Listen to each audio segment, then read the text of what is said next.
As Jesus and his disciples were leaving the temple, one disciple remarked in awe of the magnificent architecture and the enormous stones.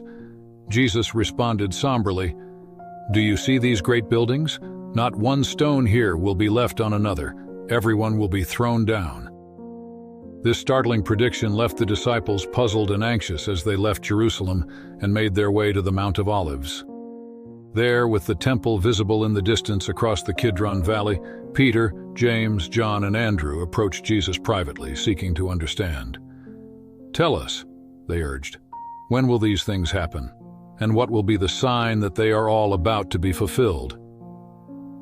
Jesus looked at them intently, a sense of urgency in his voice. "Watch out that no one deceives you," he began. "Many will come in my name, claiming, 'I am he,' and will deceive many. When you hear of wars and rumors of wars, do not be alarmed.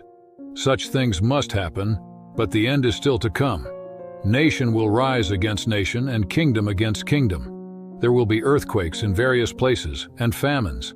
These are the beginning of birth pains." He paused, ensuring his followers understood the gravity of his words, then continued, "You must be on your guard. You will be handed over to the local councils and flogged in the synagogues. On account of me, you will stand before governors and kings as witnesses to them. And the gospel must first be preached to all nations. Whenever you are arrested and brought to trial, do not worry beforehand about what to say. Just say whatever is given to you at the time, for it is not you speaking, but the Holy Spirit. Brother will betray brother to death, and a father his child. Children will rebel against their parents and have them put to death. Everyone will hate you because of me, but the one who stands firm to the end will be saved." Jesus' tone then deepened. "When you see the abomination that causes desolation, standing where it does not belong, let the reader understand. Then let those who are in Judea flee to the mountains. Let no one on the housetop go down or enter the house to take anything out. Let no one in the field go back to get their cloak. How dreadful it will be in those days for pregnant women and nursing mothers. Pray that this will not take place in winter, because those will be days of distress unequaled from the beginning, when God created the world, until now, and never to be equaled again.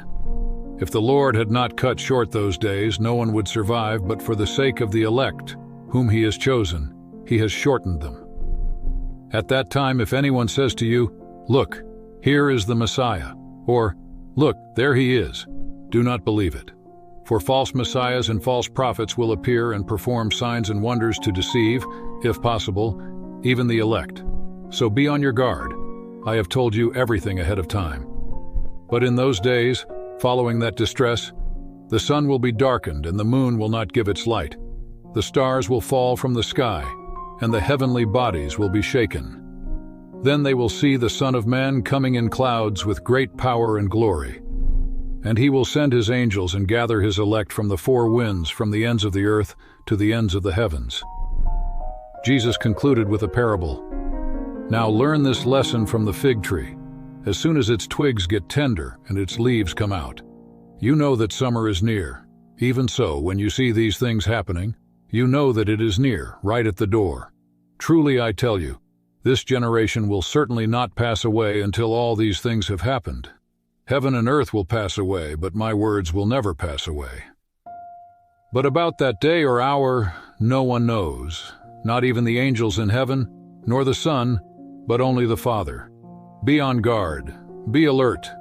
You do not know when that time will come. It's like a man going away. He leaves his house and puts his servants in charge, each with their assigned task, and tells the one at the door to keep watch.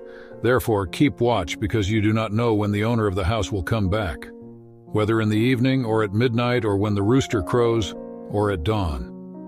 If he comes suddenly, do not let him find you sleeping. What I say to you, I say to everyone, watch."